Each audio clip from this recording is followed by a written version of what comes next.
Louvado seja nosso Senhor Jesus Cristo. Querido povo de Deus, homilia diária, sábado, segunda semana do tempo da Quaresma. Solenidade de São José, esposo de Maria. Evangelho de São Mateus, capítulo 1, versos 16, depois 18 a 21 e 24a. A solenidade de hoje traz referência à festa litúrgica de São José, esposo de Maria, e coloca no centro de toda a temática a ser discutida a encarnação do Verbo de Deus a partir do sim de São José ao lado da Virgem Maria.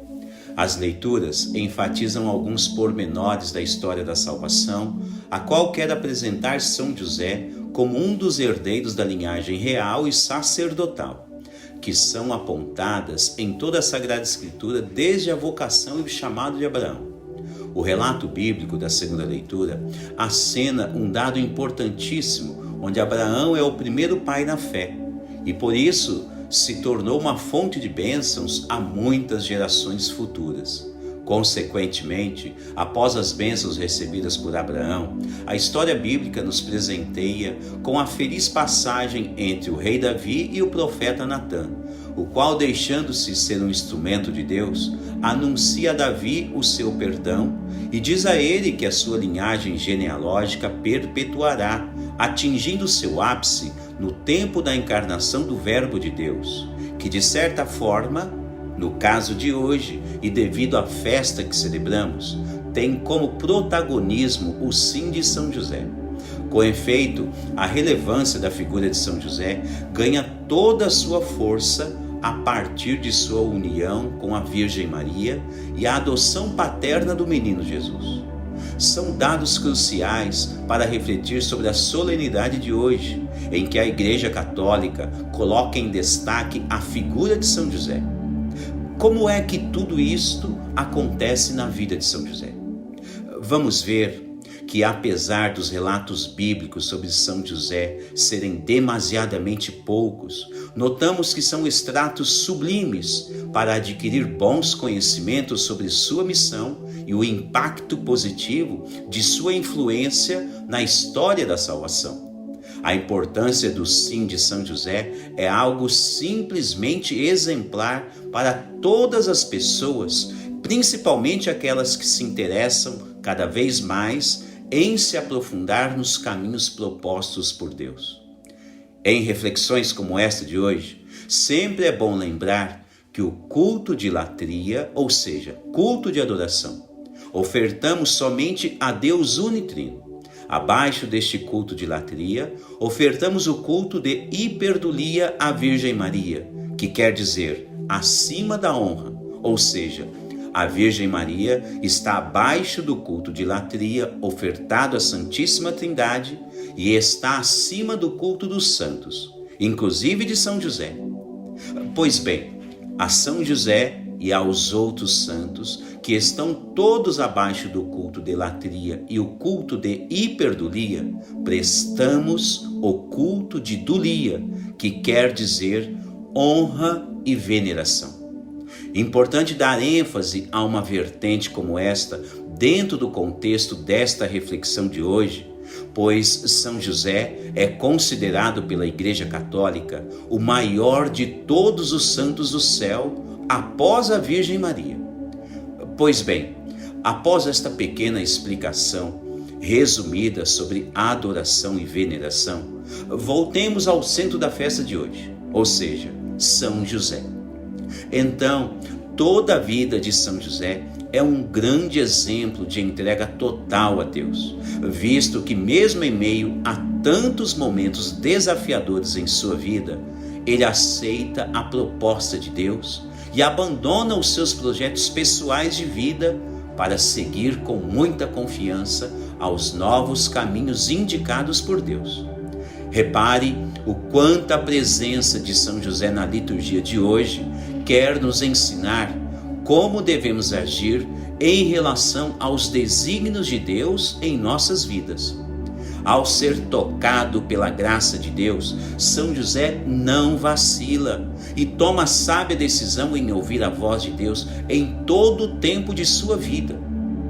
Veja se isso não é um bom exemplo para que todos possam seguir esses caminhos e alcançar grandiosas graças juntos de Deus pela intercessão de São José.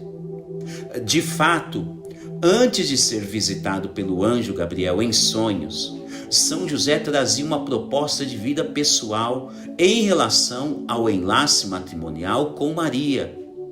Com certeza, ele pensava em casar-se e ter filhos, como era comum na cultura judaica de seu tempo. E também como todos os demais casais sempre imaginam, a partir de uma vida conjugal. Contudo, São José nem imaginava que Deus havia preparado algo muito maior e melhor para ele. Ele nem supunha o quanto Deus sempre o amou desde antes do seu nascimento. Visto que o carinho e os cuidados de Deus para com São José foi preparado em todos os aspectos que talvez nem ele pudesse acreditar.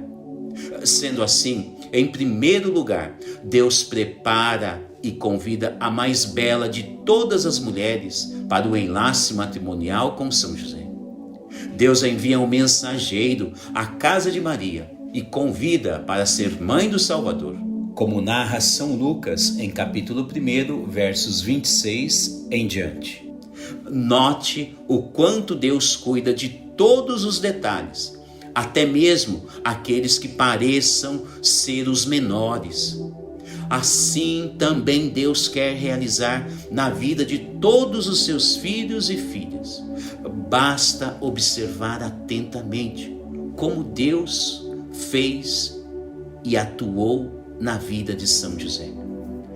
De fato, quando a notícia da gravidez de Maria chegou aos ouvidos de São José, antes mesmo de coabitarem juntos, veja que mesmo sendo um homem justo, como é descrito em São Mateus, capítulo 1, versos 19, com certeza surgiram alguns empecilhos duvidosos em seu coração.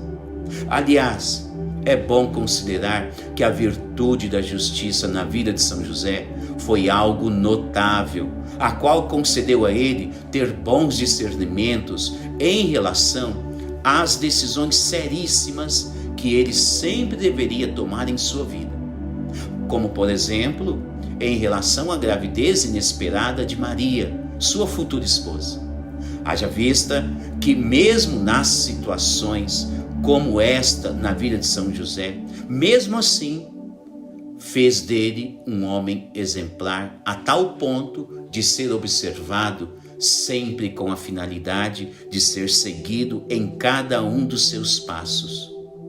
Vejam se não vale a pena seguir os passos de tão grandioso santo na história da Igreja.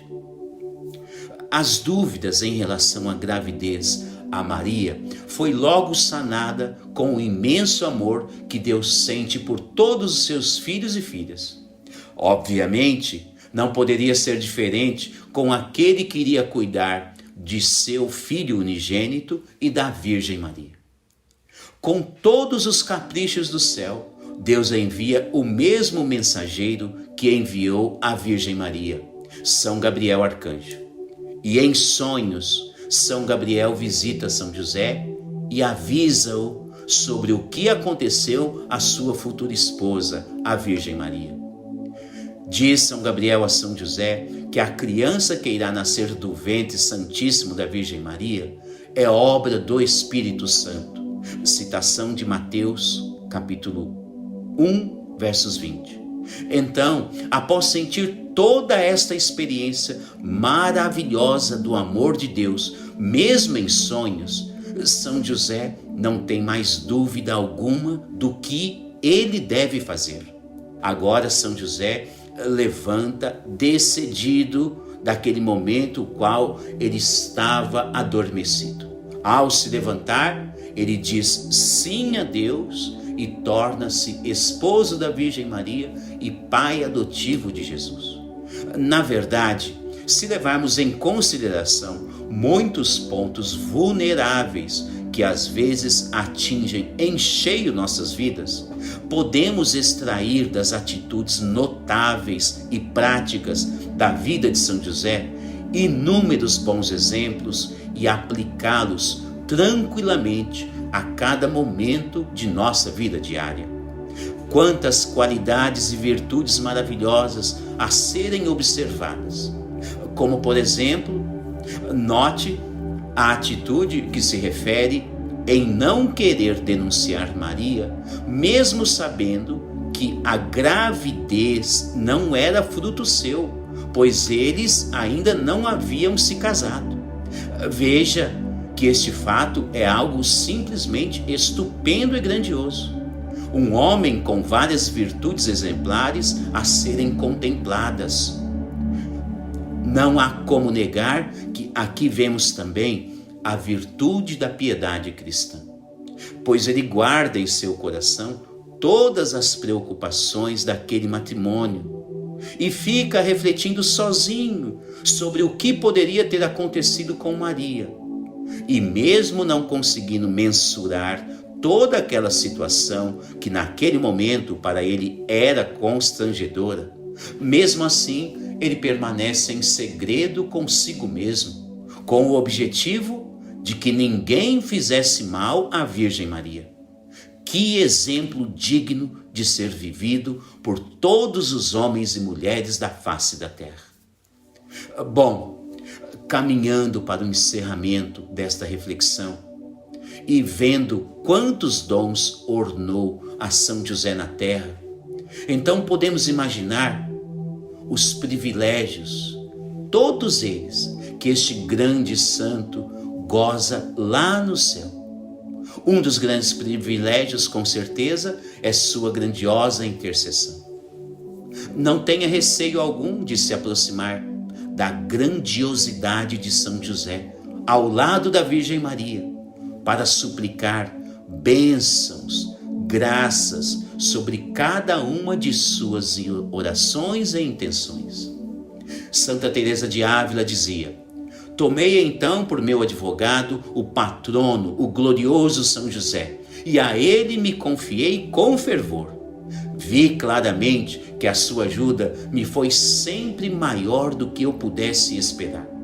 Não me lembro de ter jamais lhe rogado uma graça sem a ter imediatamente obtido.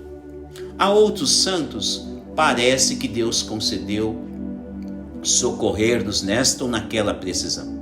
Mas experimentei que a todas as ocasiões o glorioso São José sempre estende o seu patrocínio. E seguindo o meu conselho, também outras pessoas sentiram esta maravilhosa experiência. Do livro da vida de Santa Teresa, capítulo 6, números 5 e 8. Não por menos, vários papas da Igreja Católica o elogiam em suas encíclicas e exortações. São Pio IX é um desses grandes papas que escreveu um decreto em 1870 e declara São José como patrono da Igreja Católica. São Leão Magno, outro grande papa, menciona em sua encíclica de 1889 que todos deveriam recorrer aos cuidados de São José.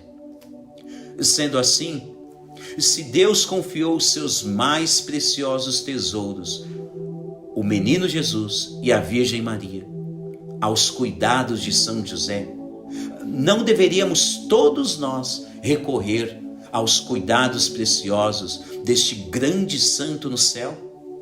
Vamos olhar para a figura de São José e ver o quanto ele foi e é importante em todos os tempos da história da Igreja.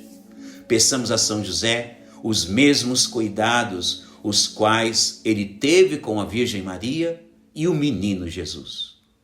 Valei-nos São José e salve Maria. Louvado seja nosso Senhor Jesus Cristo.